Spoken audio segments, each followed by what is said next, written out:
Hola chicos, espero se encuentren muy bien todos ustedes y sus seres queridos. El día de hoy vamos a ver lo que es la retroalimentación del bloque 2 referente a farmacología. Para ello, pues vamos a iniciar la presentación.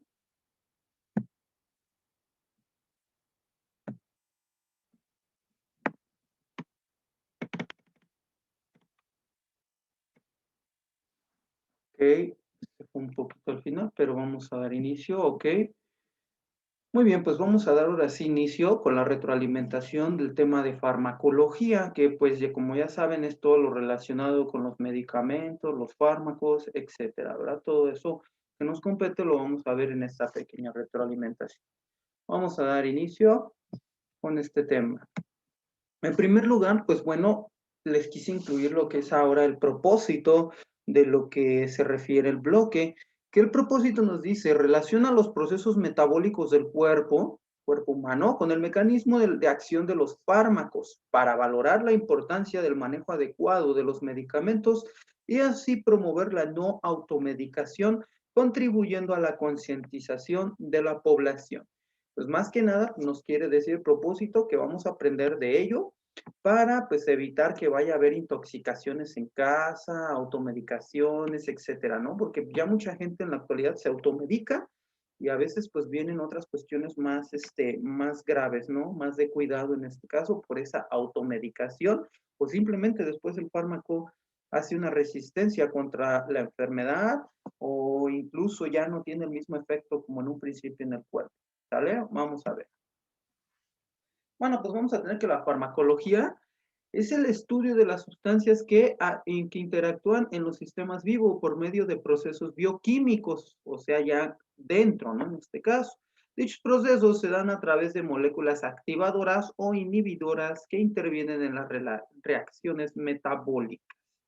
Bueno, pues aquí la farmacología tiene algunas áreas o como divisiones en este caso, ¿no? También se puede decir. Entonces, la farmacología tiene el área que se llama farmacodinamia, farmacocinética y toxicología. La farmacología también sirve para el tratamiento, obviamente sirve para el tratamiento de enfermedades, agentes causales, dolor, entre otros, ¿no? Y esta es utilizada, pues, en el área de medicina. Muy bien, vamos a ver primero qué es la definición de fármaco. Esto nos dice que es cualquier sustancia que produzca un cambio en la función biológica a través de sus acciones químicas. Encontramos sustancias que pueden ser agonistas, que activan reacciones químicas, y antagonistas, que inhiben reacciones químicas o disminuye las funciones orgánicas. Eso sería como la función principal de los fármacos, ¿no? De los medicamentos, en este caso, ¿no? Ok, pero también el exceso de estos puede causar lo que es la toxicología. Y bueno, primero vamos a ver que su definición de toxicología más bien sería como de se ocupa de los efectos indeseables de los medicamentos, así como de las reacciones adversas orgánicas y reacciones secundarias que pueden presentar los pacientes. O sea, no puedes tomarte el fármaco así como así, porque te puede causar una reacción tóxica, ¿no? En este caso. Y bueno, la farmacología nos va a ayudar principalmente regulando las funciones biológicas a nivel moléculas y más que nada a estas interacciones, lo que va a hacer principalmente, a donde van a llegar las sustancias activas de los fármacos, se le conoce como receptores o moléculas receptoras, ¿no? En este caso. Vamos a tener que en la clasificación de los fármacos, estos pueden ser sólidos, líquidos y gaseosos. Dentro de su clasificación vamos a ver las vías de administración.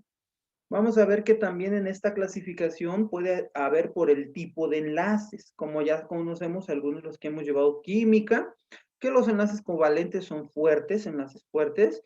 El electroestático, que es normalmente el de los fármacos, este va a ser incluso covalente en este caso, ¿no? Y el hidrófobo, que ese sería un enlace, el de débil, ¿no? Y aquí pues tendríamos lo que es el sitio de acción, esto es como como enchufes de color rosita, sería la sustancia activa de los fármacos. Aquí está su receptor, la célula donde va a recibir eso para ayudar con el proceso, pues ahora sí, del tratamiento.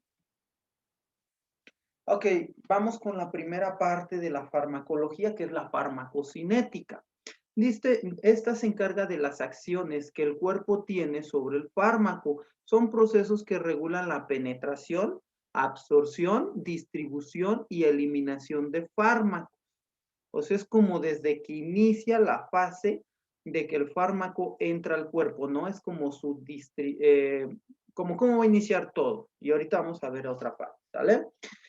Bueno, el objetivo del fármaco es tener efectos beneficiosos en un paciente con el mínimo de efectos adversos. No, por eso no es bueno automedicarse, ¿no? Porque, pues, por una parte te ayuda, pero por la otra te va a estar alterando. Y ahorita vamos a ver qué órganos altera principalmente. Existen algunos órganos que se les conoce como barreras que tienen que pasar y sobrevivir el fármaco, obviamente por ellos, como es el hígado, que es un depurador de sustancias químicas, y la pared intestinal, que puede absorber o pasar por alto el fármaco. O sea, la pared intestinal o es absorbido definitivamente o lo ve como un desecho y va para afuera el fármaco y no sirve de nada, ¿no? Y bueno, en la farmacocinética vamos a tener diferentes vías de administración. Vamos a ver cuáles son estas. Ok, en resumen de lo que vimos como de la farmacocinética, pues vamos a tener aquí esta imagen que nos va a, tenemos lo que es la administración, droga administrada o fármaco en este caso. Por eso también le llaman a las drogas farmacodependencia, ¿no? Porque están acostumbradas a las personas y luego vuelven como una especie de hábito, una necesidad de estar tomando fármacos para sentirse bien. Tenemos la droga administrada, va a entrar por diferentes vías, ahorita vamos a ver cuáles son. Se distribuye sistémicamente o circulación sistémica por medio de venas y arterias, vasos sanguíneos en este caso. Posteriormente vamos a ver que la droga va a actuar o el fármaco en los sitios diana o en las células diana de diferentes órganos a donde se requieren, que son sus sitios de acción, que ya vimos cómo se unían hace ratito, pero lo vamos a retomar más adelante. Y posteriormente, pues su metabolismo, ¿no? Que implica en el órgano, si lo ayuda a activar dicha función como que inhibida por cierta enfermedad, o definitivamente está muy alterado, por ejemplo, en el caso de ataques epilépticos, que las personas tienen mucha alteración del sistema nervioso y tienen que disminuir la función, los fármacos, ¿no? Para evitar esos ataques, ¿no? Y así como cuando llega después, hace su acción en el órgano o parte, estructura donde se requiere el fármaco, ya sea agonista o antagonista, posteriormente este es como inactivado y tiene que ser desechado, no se puede quedar en el cuerpo, aunque hay ciertos fármacos que el órgano los absorbe casi por completo, no deja nada de partículas. Continuamos, muy bien. Ahora sí, a las vías de administración. Vamos a encontrar que hay diferentes vías de administración. La más común que conocemos todo mundo es la vía oral. Dice, es la más utilizada, entra por la cavidad bucal y es absorbida en la mucosa intestinal para después pasar al torrente sanguíneo. Y bueno, pues ejemplos de ellos tenemos lo que son las cápsulas, tabletas, grajeas, jarabes en cápsulas, perdón, ahí me repetí, gotas pediátricas, cápsulas masticables para niños, etcétera, ¿no? Es la más conocida, la que todos hemos llevado a cabo en algún momento. Posteriormente tenemos lo que es la vía parental, que son inyecciones o punción directa a la vena, ¿sale? Ahí ya necesitamos a fuerzas ya la jeringa, ¿no? En este caso. Tenemos la vía intramuscular, que sería parte de la parental, se aplica por medio de una jeringa con punción directa al tejido muscular. Los más frecuentes son el glúteo y el deltoides. El glúteo es donde te ponen, por ejemplo, las vitaminas y el deltoides es donde luego te ponen las vacunas, ¿no? El fármaco es absorbido por el músculo y este lo pasa directamente al torrente sanguíneo. Recuerden que en todo nuestro cuerpo pues, tenemos terminaciones nerviosas, así como vasos sanguíneos, por eso es absorbido, ¿no? Y obviamente es más rápido con inyecciones que la vía oral, porque lleva más barreras, ¿no? Bueno, aquí tenemos un poquito de las imágenes de lo que es la vía oral, lo que es la vía parental, la intramuscular que bueno, para que inyecten en este caso sería en esta punción que es la intramuscular, que es como a 90 grados en este caso. Aquí tenemos en la pantalla, de hecho, varias formas, te las explicamos. Y el glúteo para poderlo inyectar se va a dividir en 4 cuadrantes. Tomamos el glúteo, le hacemos unas rayitas en esta parte, lo dividimos en 4 y en el cuadrante superior exterior es donde vamos a colocar lo que es nuestra inyección intramuscular de forma punción directa a 90 grados y infiltramos rápidamente, ¿no? En este caso. Una técnica que yo recomiendo para cuando vamos a inyectar es que hagamos una presión, porque si se dan cuenta, doblamos los pliegues de la piel, las barreras, y llegamos más rápido al músculo para que actúe. ¿Y qué creen? Haciendo esto, a veces es hasta menos dolorosa la inyección. Tenemos que la intramuscular va a ser a 90 grados, la subcutánea va a ser a 45 grados, en esta posición la jeringa. La endovenosa, que es cuando va a entrar en una vena, pues va a ser a 25 grados en esta posición. La intradérmica, que es muy superficial, a lo que es 10 grados. Y aquí tendríamos las capas de la piel que ya habíamos visto en el semestre anterior, que es la epidermis, dermis, tejido subcutáneo y músculo. Continuando con estas vías de administración, vamos a encontrar ahora la vía endovenosa, que esta es una punción directa a una vena para aplicar soluciones glucosadas, como es la salina y la fisiológica, pasando directamente al torrente sanguíneo. A estos también los conocemos normalmente como aplicaciones de suero o venoclisis. Ajá, tenemos la vía subcutánea, que estas son punción directa debajo de la piel. Son de absorción lenta y esto es por un ejemplo de ello es las inyecciones de insulina que van directamente al páncreas, ¿no? Para hacer la regulación de la glucosa. Tenemos la vía rectal, que son medicamentos que se aplican por medio del recto y los ejemplos de ello pues, son únicamente los supositorios, ¿no? Aquí tenemos la imagen de lo que sería la endovenosa. Aquí tenemos una imagen de cómo estaría aplicándose la endovenosa, pues obviamente en una vena, pero ya más anatómicamente.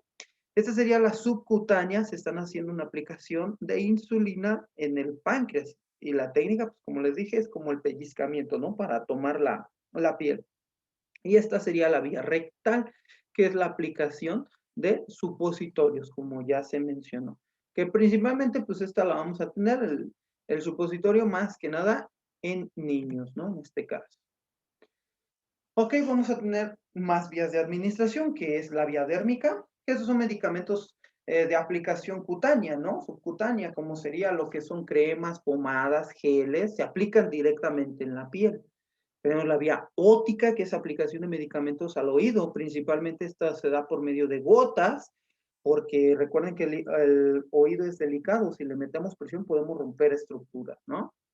Tenemos la vía nasal, que esto es aplicación de medicamentos en la cavidad nasal por medio de gotas, pero en aspersor o gases. Por ejemplo, el oxígeno. Pues aquí tenemos la vía de aplicación, lo que es dérmica, la óptica, la nasal, como luego cuando dicen está congestionado, la nasal, pero es por una aspersión, y como pueden ver ahí van las microgotas, y incluso tenemos la oftálmica, ¿no? Que es la de los ojos. Tomando nuevamente otra como otra vía, otra rama de lo que estudia la farmacocinética, pues vamos a tener lo que es la penetración de los fármacos. Vamos a tener que hay varias, pero aquí vamos a mencionar algunos ejemplos, ¿no? Como la difusión acuosa. Esta nos dice que es una dispersión molecular que llegará a un compartimento corporal, por ejemplo, entre las células de la zona intersticial, que pasará por un gradiente de concentración. Otro sería la endocitosis, que el fármaco penetra la célula por medio de la misma membrana y esto la rodea para que entre. Difusión lipídica. El fármaco entra por medio de la membrana, por medio de receptores que le abren paso entre las mismas, o incluso algunas son como por proteínas de membrana, ¿no? Y hay unas que son transportes especiales. En esta imagen, pues vemos los mecanismos de penetración del fármaco, como la difusión acuosa, que sería estas son las células, la membrana de la célula, y esta es la zona intersticial, ¿no? Entonces tenemos que primero la difusión acuosa es de mayor concentración a donde hay menor concentración pasando por la zona intersticial. difusión lipídica, donde les dije que ahí tienen que atravesar las sustancias activas del fármaco, las moléculas, la membrana lipídica de lo que es la célula. Y también normalmente esto es por concentración de mayor a menor, pero ahí es por la membrana, que sería esta, perdón, aquí. Ajá, y está pasando normalmente. Están los transportes especiales o son ya proteínas de membrana, donde aquí las moléculas van a pasar a través de esos canales del exterior hacia el interior de la célula para contrarrestar esa parte, ¿no? Y tenemos lo que es la endocitosis y exocitosis, donde las partículas se encuentran fuera de la membrana celular, pero la misma membrana tiene unos receptores donde la empieza a rodear a esta partícula del fármaco, la transporta dentro de la membrana y de nuevo la vuelve a abrir y así es como llega al interior de la célula. Esta es la penetración de fármaco. Ok, la eliminación. Recuerden que después de que el fármaco hizo su acción, no se puede quedar en el cuerpo porque es un tóxico, sino tiene que ser eliminado. ¿Sí? Entonces dice, después de haber actuado el fármaco, es neutralizado por el mismo cuerpo y desechado. Los órganos, obviamente, que se encargan de esto sería uno, el hígado, que los fármacos son convertidos en sustancias sencillas y a esto se le llama biotransformación, como vemos aquí en la imagen, ¿no? Empieza algo como que más pesado, productor hepático, que sería como la bilis, lo transforma y lo desecha en sustancias más pequeñas, ¿no? El ejemplo como una fábrica, muy bien. Los riñones, que estos pueden desechar al fármaco por medio, ya saben, de la orina, de lo que ya habíamos visto en el semestre pasado, la absorción, la filtración, la formación de orina. También se puede por la transpiración, porque recuerden que el riñón mueve agua en el cuerpo, o incluso la puede desechar, bueno, este sería en el caso del intestino delgado por las heces fecales que les había dicho anteriormente, que el fármaco no es absorbido por el intestino, lo ve como algo externo que no le sirve y lo desecha y lo pasa al intestino grueso por medio de heces fecales.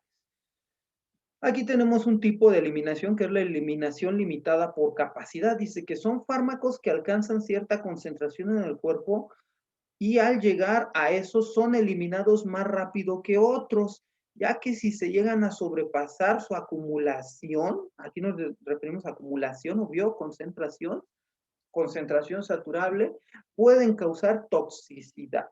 Y otra, eliminación dependiente de flujo. Es la relación directa con el flujo sanguíneo que se les conoce como fármacos de alta extracción, ya que el órgano extrae por completo el fármaco del torrente sanguíneo, dejando el mínimo de rastro o por completo. Eran los fármacos que les comentaba, chicos, que se absorben casi por completos, que no dejan casi nada de rastro, ¿no? Entonces, tenemos el ejemplo del hígado, que ya les había dicho, y lo que es el riñón, órganos de desecho. Pero incluimos también lo que era un poquito la piel en este caso y el intestino delgado para el desecho, ¿no? Aspectos farmacocinéticos. Tenemos que el fármaco pues va a tener diferentes cuestiones, ¿no? Aspectos. Vamos a hablar algunos de ellos. Vida media de un fármaco es el tiempo en el que el fármaco se administra, permanece en el cuerpo y es desechado. La acción de un fármaco depende de su dosis de administración señalada por el médico sin llegar a la toxicidad. Por eso recomiendo que no automedicarse, sobre todo cuando son fármacos fuertes o antibióticos, ¿no? Porque hace resistencia al cuerpo. Entonces, por eso hay que llevar los pasos que nos da el médico. Acumulación de fármacos. Mientras el paciente siga recibiendo dosis del fármaco, este se irá acumulando hasta llegar al tratamiento. Así, sigue actuando un tiempo más incluso de haber terminado su dosificación. O sea, por eso en el antibiótico, chicos, tenemos cierta cantidad de acumulación bacteriana y si no llega la cantidad exacta que nos prescribió el médico de acuerdo a nuestra talla, nuestra altura, etcétera, edad, este, este fármaco lo que va a hacer es que no va a terminar con toda la colonia bacteriana o toda esa infección bacteriana. Y lo que hace es que las bacterias se vuelven más fuertes porque como no las acabó con todas las pocas que quedan, se adaptan al fármaco y se hacen más fuertes. Esto se da mucho en los antibióticos. Por eso hay que seguir al pie de la letra la hora de la toma del antibiótico, así como el tiempo que se debe de estar administrando. Otra es la biodisponibilidad. Es la cantidad de medicamentos sin cambios que llega a la circulación sistémica. Ejemplo, en la vía intravenosa la biodisponibilidad es del 100%, mientras que en la vía oral es menor debido a que no se absorbe completamente. En esta imagen pues podemos ver lo que es la biodisponibilidad contra la intravenosa, ¿no? Como vemos, la biodisponibilidad de la oral, pues tiene que pasar la pastilla por la cavidad bucal, por el esófago, por el estómago, posteriormente tiene que llegar a lo que es el intestino delgado. Aquí se lleva la absorción, y aquí, ok, perdón, se lleva la absorción de este fármaco y y de aquí ya estaría pasando ahora sí al torrente sanguíneo, ¿no? Como podemos ver aquí, pero si se dan cuenta en todo este proceso, el fármaco ya no llega como completo, llega una dosis más baja. En cambio, con la vía intravenosa, la aplicación se hace directamente del fármaco a lo que es el vaso sanguíneo. Por lo tanto, actúa mucho más rápido porque del torrente sanguíneo se lleva a la zona donde se requiere el fármaco para posteriormente el fármaco hacer su acción y posteriormente este fármaco, una vez que ya saben que hizo su acción, es eliminado rápidamente. Por eso podemos ver que de ahí del torrente sanguíneo, de aquí, pues pasa directamente al hígado y posteriormente es neutralizado para su desecho. En cambio aquí, como pudieron ver, pues hubo un poquito más de recorrido y ahí perdió como fuerza, como su disponibilidad total. Aquí llega al 100% y aquí está llegando como un 50 más o menos. Por eso te mandan por más tiempo y más dosis al día un fármaco en tabletas o en pastillas que una inyección que dicen 2 o 3 inyecciones y con eso quedas. Y aquí por 7 días más o menos te está llegando, ¿no? En este caso, ¿no? Y ya posteriormente pues, el fármaco que inició por primera vez al hígado y es neutralizado. Ok, continuamos. Seguimos en los aspectos farmacocinéticos, que sería grado de absorción, es la capacidad de que un fármaco sea absorbido completamente. Por ejemplo, ya vimos aquí que es, bueno, yo había dicho un poco más, es menos 30% y la intravenosa es al 100%. Por eso son mejor las inyecciones cuando es una enfermedad grave, ¿no? En este caso. Luego tenemos la velocidad de absorción, esta depende de la vía de administración y la cantidad de dosis, ¿no? O sea, dependiendo de cuánta dosis va a estar llegando al cuerpo, es como va a ser absorbida.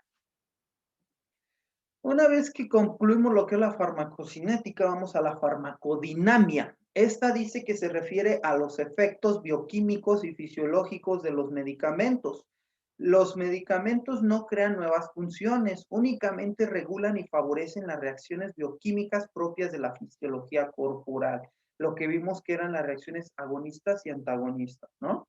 Las reacciones se llevan a cabo donde ejerce su acción, esto se le conoce como órgano efector, ¿no? O es donde, o receptor también, donde va a recibir.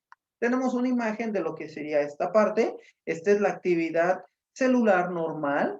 Aquí es una sustancia natural, sitio receptor, sustancias naturales de nutrición y actividad celular normal. Aquí tenemos un fármaco antagonista, que esta sería su sustancia activa. Estas son las sustancias naturales. Y el sitio receptor, si se dan cuenta, es como un ejemplo de lo que es de las enzimas, que es la estructura cerradura llave. Yo me imagino que los chicos de laboratoristas son más relacionados con esto, pero bueno, es similar el fármaco, ¿no? Tiene su sustancia activa en el sitio receptor, la misma entrada, y una vez que se activa esto, ahora sí, activa la función celular potencializada para terminar con dicha enfermedad, signos y síntomas, etcétera, ¿no? Y el fármaco haga su efecto. Aquí pues está activando lo que es la función de la célula que estaba como dañada, como que no quería hacer, ¿no? Por eso es agonista. Y el antagonista es diferente. Aquí no está recibiendo las sustancias, lo que es la membrana celular o el sitio receptor, ¿no? Porque recuerden que está como, lo que quiere hacer es un bloqueo. Aquí, por ejemplo, digamos que serían los ataques epilépticos. La sustancia activa del fármaco lo que hace es bloquear el sitio receptor para que la actividad que, por ejemplo, sean los ataques epilépticos constantemente disminuyan en el día. Y esto es lo que hace un fármaco antagonista, inhibe una actividad. ¿Sale? Perfecto, continuamos. Muy bien, pues vamos a hablar un poquito de la interacción con los alimentos, obviamente los fármacos. Dice, los alimentos son compuestos químicos, los nutrientes, obviamente, y pueden llegar a alterar la concentración, distribución y absorción de un fármaco, ¿no? Por unión de las moléculas receptoras o inhibir su efecto. Hablo de los alimentos.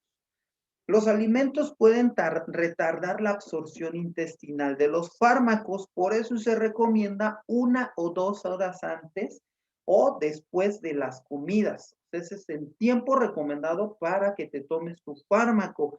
Aunque te comento, hay algunos fármacos como son muy fuertes, tu médico te lo va a decir, que necesitas tomártelo con la comida para que no te cause una enfermedad que se llama gastritis, ¿no? Inflamación de la mucosa del estómago.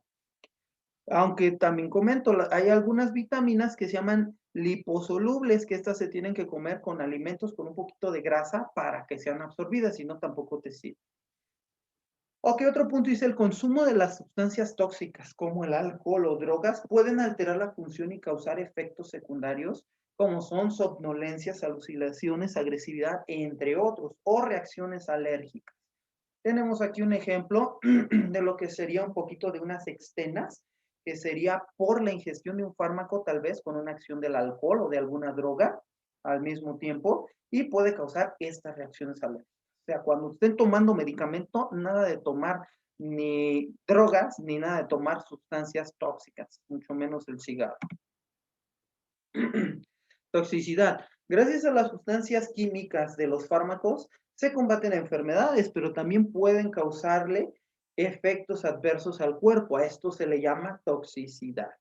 Y tenemos que un tóxico es toda sustancia que puede lesionar a un ser vivo. El término intoxicación se refiere a los efectos dañinos por la exposición a los medicamentos, fármacos ilícitos o cualquier sustancia química. Un fármaco no es dedicado a, ok, no se debe dar en altas dosis porque puede causar toxicidad, ¿sale? Algunos factores que favorecen esto son la edad, el peso, los tratamientos médicos que lleven y las patologías presentes. Eso puede promover mayor toxicidad.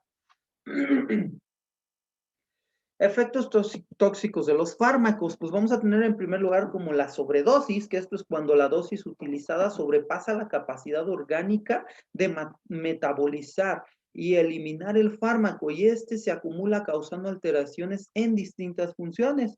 Por ejemplo, una sobredosis puede dar una hipotensión, una bradicardia, que es latidos cardíacos lentos, o una disnea, falta de respiración. Puede causar reacciones alérgicas, la toxicidad, que esto es la hipersensibilidad a un fármaco. Aquí tenemos algunas como reacciones alérgicas tóxicas por los fármacos. Por ejemplo, un exceso de algún fármaco puede causarse una pancreatitis, inflamación de las paredes del páncreas, ¿no? Una intolerancia digestiva, como pueden ser los vómitos, ¿no?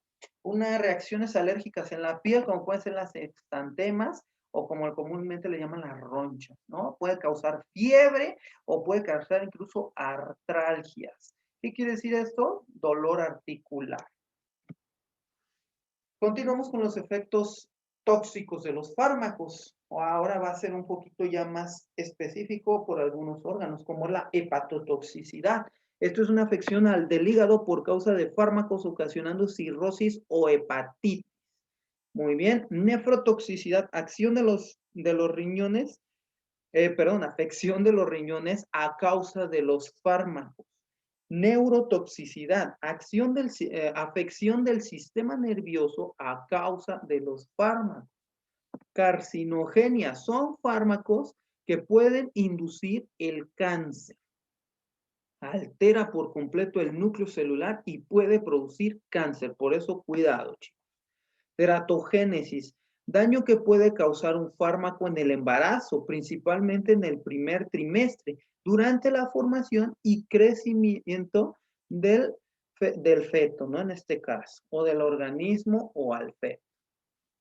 Muy bien, ahora sí vamos con otro tema, una vez pasando como un poquito de lo que son las ramas como más específicas de la farmacología, vamos ahora a la clasificación de los medicamentos. que ya vimos un poco atrás de qué es un medicamento y todo ello, ¿verdad?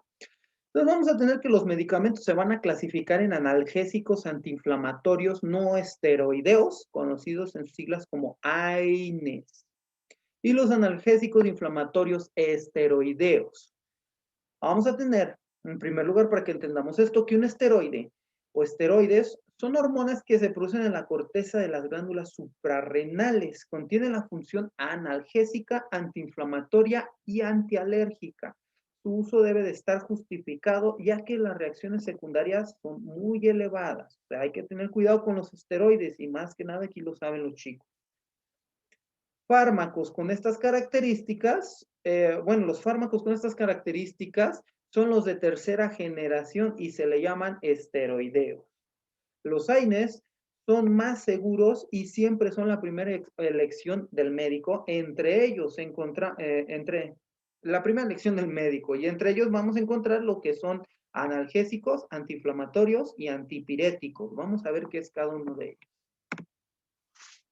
Analgésico es todo medicamento empleado para tratar el dolor, ¿sale? Como un paracetamol, por ejemplo. Antiinflamatorios son fármacos que disminuyen la inflamación de un tejido u órgano, facilitando que recobre su tamaño y sus características funcionales normales. Inflamación, proceso que se presenta a nivel de los tejidos de un órgano y se caracteriza por enrojecimiento en la zona, aumento de volumen, sensación de dolor, calor y trastornos funcionales. Puede ser causado por agentes físicos, caídas, golpes, químicos por los fármacos o infecciosos por microorganismos. Antipirético. Su función es disminuir el aumento de la temperatura corporal por arriba de los parámetros normales, controlando la fiebre, ¿no? Eso es un antipirético. Por ejemplo, el paracetamol es un antipirético. Ahorita vamos a ver algunos ejemplos. Los AINES impiden la agregación plaquetaria, evitando la coagulación. O sea, si toman mucho fármaco que es parte de la familia de los AINES, pues va a haber chicos en algún momento donde tengan una lesión, una herida, que no va a poder, digamos, coagular la sangre porque la adelgaza como tal, ¿no? Como la aspirina, por ejemplo. Entonces, cuando una persona se llega a cortar mínimamente, puede haber hasta una hemorragia severa. No hablemos, y esto es una alteración o una lesión venosa. Imagínense una arterial, tenemos mucho más flujo de sangre. Los AINES más frecuentes son el ácido acetil salicílico o aspirina. El paracetamol no tiene acción antiplaquetaria, ¿no? Pero sí adelgaza también la sangre. Y en algunos dicen que no, en algunas bibliografías, pero en otras sí. Se dan principalmente por vía oral y después de los alimentos, ya que puede provocar irritación gástrica. Ibuprofeno, ketorolaco, naproxeno, bueno, ya lo dije ahí, diclofenaco, piroxicam, meloxicam y dipirona, etcétera, son AINES. El metabolismo de estos fármacos se realiza principalmente a nivel hepático. Aguas, porque puede causar, ya vimos, cirrosis o hepatitis.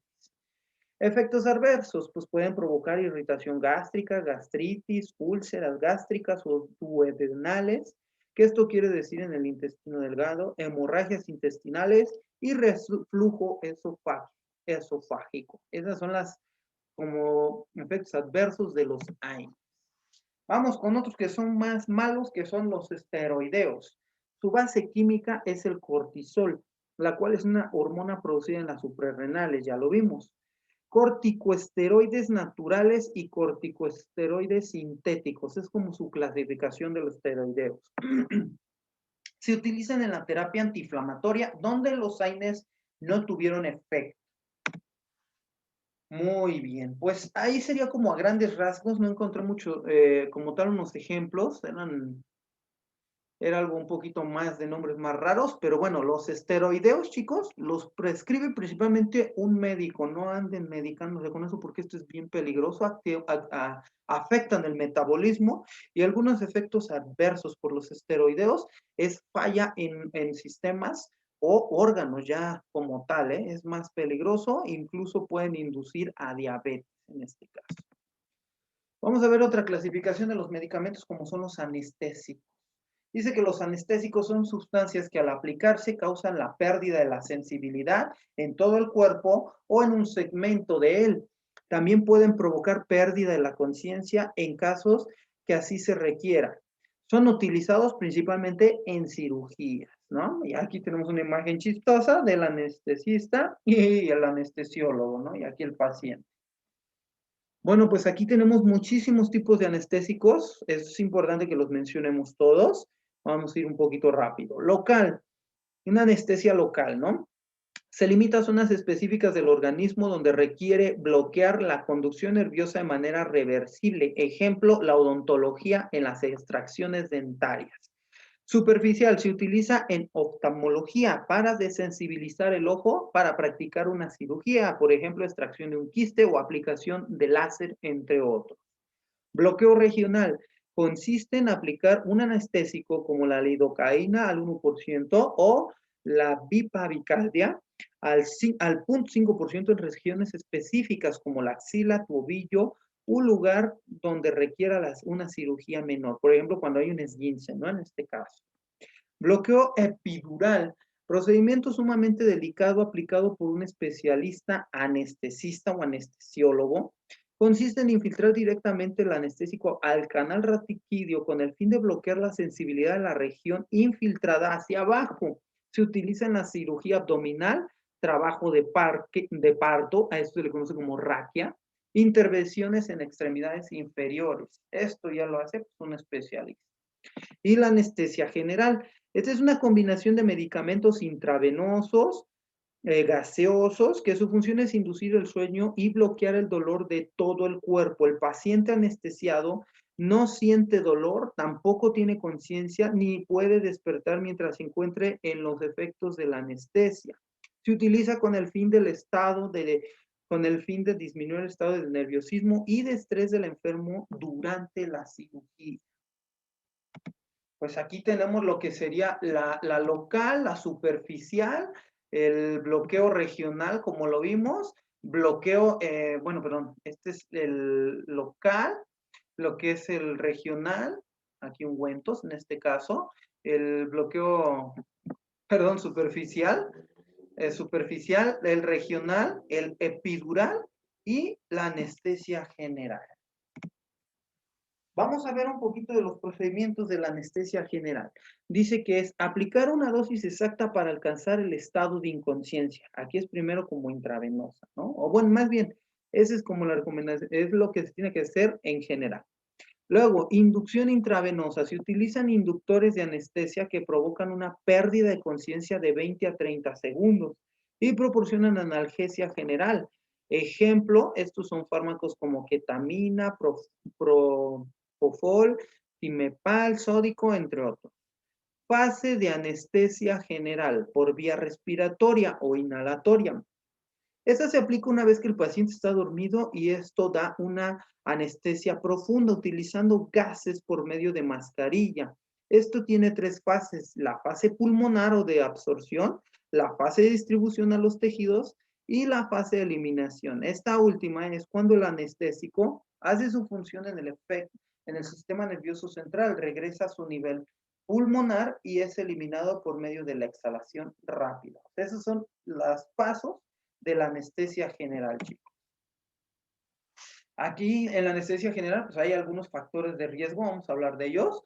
Para ello, pues antes de aplicar una anestesia general, tenemos que ver, o de hacer una cirugía como tal, tenemos que ver el historial clínico del paciente, ¿no? Para ver qué patologías puede tener, porque si tiene tal vez algún tipo de diabetes, alguna situación, diabetes tipo 3, etcétera, en fase terminal, pues sería difícil hacer esto porque pone en riesgo la vida del paciente, ¿no? Como por ejemplo aquí pues, las patologías se deben checar en la historia clínica, la farmacodependencia que ha llevado, las alergias y enfermedades cardíacas, entre otros, ¿no? Y también otro factor de riesgo para lo que es la cirugía y colocación de anestesia es la edad. Hay pacientes que de plano ya no la aceptan porque puede ser muy peligroso para ellos.